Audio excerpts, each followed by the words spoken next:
시청자 여러분 안녕하십니까. 여수 MBC 뉴스데스크입니다. 전라남도가 최근 내년 1월 1일부터 적용되는 생활임금액을 전국에서 두 번째로 높은 시급 10,000원으로 결정했습니다. 전라남도 생활임금위원회는 내년도 생활임금액을 올해 9,370원보다 6.7% 인상한 10,000원으로 결정했다며 이는 정부가 발표한 내년도 최저임금 8,350원보다 19.8%가 많은 것으로 1090원으로 정한 광주광역시에 이어 전국에서 두 번째로 높습니다. 또한 생활임금 적용 대상 인원도 올해 400명에서 내년에는 140명이 늘어 540여 명이 혜택을 받을 전망입니다. 민자유치 방식으로 추진할 예정이던 여수 남산공원 2단계 조성 사업이 원점에서 재검토되고 있습니다. 관광 활성화를 위한 랜드마크로 활용할지, 시민들을 위한 자연 친화적인 공간으로 조성할지 의견이 분분해 지자체 고민이 깊습니다. 문영철 기자가 보도합니다. 여수 구도심권에 위치한 높이 70m의 남산공원입니다. 돌산대교와 거북선대교, 바다와 도심의 풍경까지 한눈에 담을 수 있어 경관 명소로 꼽히는 곳입니다. 주차장과 진입도로를 조성하는 1단계 사업이 끝나 이제 축구장 4개 크기의 정상부를 개발하는 2단계 사업을 앞두고 있습니다. 당초 여수시는 민자유치를 통해 상업시설 위주의 랜드마크로 활용할 계획이었고 실제 일부에서는 물밑으로 2천억 원대의 투자 의향을 밝히기도 했습니다. 하지만 밀려드는 관광객들로 시민들의 휴식 공간이 부족해진 데다 교통난이 더 심해질 것이란 우려도 커지면서 활용 방안을 둘러싼 의견은 여전히 분분합니다. 여수 시민으로서는 휴식 공간이 좋지만 여수시를 발전을 해서 나가려면 영업용으로 해서 하는 것도 괜찮고. 최근 간부급 공무원을 대상으로 한 조사에서는 관광형 랜드마크로 개발해야 한다는 응답이, 반대로 온라인 시민 설문조사에서는 자연 친화형 공원으로 조성하자는 의견이 많았습니다. 여수시는 우선 각계 전문가들이 참여하는 간담회를 통해 구체적인 활용 방안을 논의한 뒤 이를 토대로 공식적인 여론조사를 진행하기로 했습니다. 여론조사를 함에도 불구하고 의견이 팽배하면 결정하기가 쉽지 않지 않습니까? 그러면 최우적으로 공청회도 저희들이 검토 중에 있습니다. 여수시는 올 연말까지 남산공원의 개발 방향을 결정한 뒤 내년부터는 본격적인 사업에 들어갈 계획입니다. MBC 뉴스 문형철입니다. 대중교통 이용객들의 편의를 위해 무료 환승 시간이 연장됩니다. 순천시는 다음 달부터 도심권 시내버스와 농촌권 버스, 광역 시내버스 등의 무료 환승 시간을 기존 30분에서 60분으로 연장하고 시내버스 간 1회에 한해 무료 환승이 가능하다고 밝혔습니다. 순천시는 또 동일 노선 번호에 탑승하거나 현금을 지불할 경우 무료 환승 대상에서 제외된다며 이용객들의 주의를 당부했습니다. 고흥군이 인구 감소에 따른 지역 침체를 해소하기 위해 인구정책 지원 조례를 제정하고 주민 의견 수렴 절차에 들어갔습니다. 고흥군은 최근 인구정책을 총괄할 인구정책과를 신설한 데 이어 정책의 수립과 시행을 지원하기 위한 군 조례를 제정해 입법 예고했으며 조례의 내용과 취지를 군민들에게 알리고 다음 달 1일까지 주민 의견을 수렴할 계획입니다. 이번 조례는 인구정책의 비전과 목표, 인구정책위원회 구성, 출산 장려와 귀향, 귀촌 등의 행재정적 지원, 인구 영향평가와 전문가 포럼 운영 등을 종합적으로 규정하고 있습니다. 전남 드래곤즈가 오늘 리그 2위 경남을 상대로 3대3 무승부를 기록했습니다. 전남은 전반 25분 경남에 2골을 허용하며 뒤처졌으나 후반전 이상헌, 마세도의 활약으로 3대2 역전에 성공했습니다. 하지만 경기 종료 20초 전 경남에 1골을 허용하며 아쉽게 무승부의 성적을 거뒀습니다. 이번 시즌 현재 성적 11위인 전남은 오는 23일 울산 현대를 상대로 경기를 가질 예정입니다. 지어진 지 오래된 아파트는 좁은 주차장 때문에 불편이 이만저만이 아닙니다. 아파트마다 여러 가지 방법이 동원되곤 하는데요.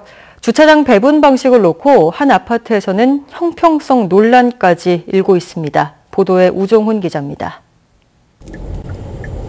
퇴근 시간 무렵 한 아파트 주차장입니다. 지상 주차장은 이미 꽉 들어찼고 아파트 진입로까지 차들이 점령했습니다. 반면 지하는 곳곳이 비어 있습니다. 이곳 지하주차장은 보시는 것처럼 빈 공간이 있음에도 불구하고 차를 댈 수 없습니다. 스티커를 발부받은 일부 주민들에게만 주차가 허용되는 제한 영역이기 때문입니다. 이 아파트 주민자치회는 인기가 많은 지하주차장 공간을 독특한 방식으로 배분하고 있습니다. 지하주차장을 사용할 수 있는 권한을 입주를 먼저 한 주민들에게 주는 방식입니다. 항의를 했는데 이제 이렇게 형평성 안 맞는 게 어딨냐, 미리 있는 사람들만 계속 쓸 수 있고 나중에 이사 온 사람들은 못 쓰면 어떻게 되냐 하니까 뭐 이제 로마에 왔으면 로마법을 따라라 이런 식으로만 말하고. 입주자 대표회의와 관리사무소는 어쩔 수 없다는 입장입니다. 힘들고 조금 아쉬운 부분도 있고 그렇게 있지 않겠습니까? 그렇지만 공동주택에서 내가 원하는 대로 다 살아갈 수 없는 거예요. 이 아파트처럼 지어진 지 오래된 아파트는 어느 곳이나 부족한 공간 때문에 저녁마다 주차 전쟁을 치르고 있습니다. 30년 된 이 아파트는 1년마다 추첨을 통해 지정 주차장을 배분하고 있습니다.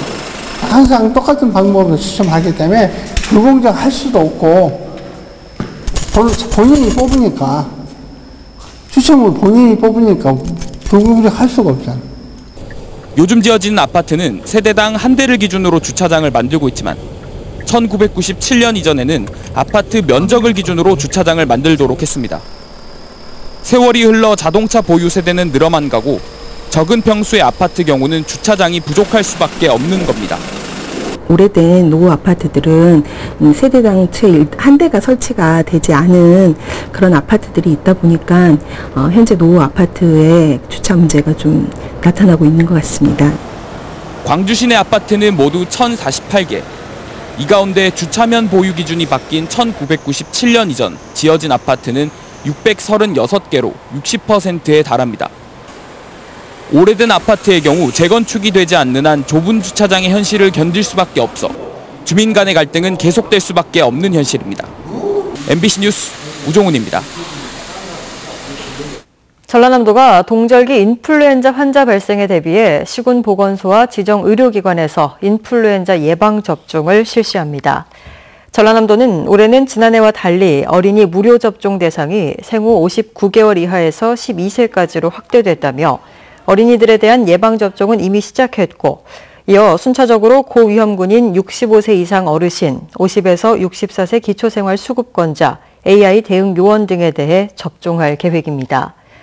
전남도는 특히 국가 무료접종에서 지원되지 않는 50세에서 64세까지의 기초생활수급권자 등 취약계층에 대해서는 주소지 담당 보건소에서 다음 달 11일부터 접종에 나섭니다. 순천시가 은퇴를 앞둔 지역민들의 미래 설계를 위해 지원 사업을 추진합니다.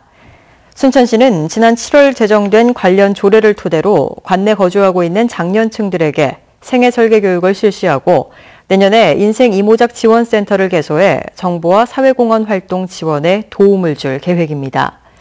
현재 순천시에 거주하고 있는 장년층은 6만 4천여 명으로 전체 인구의 23%를 차지하고 있으며 맞춤형 인생 설계를 위한 다양한 지원이 요구되고 있습니다.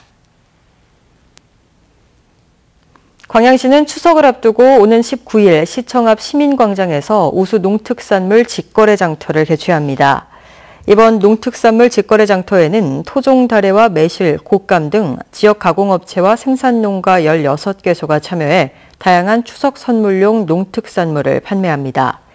광양시는 국내외 경기 침체와 함께 농산물 가격 불안정으로 농업인들이 어려움을 겪고 있다고 밝히고 광양의 우수 농특산물 이용을 당부했습니다.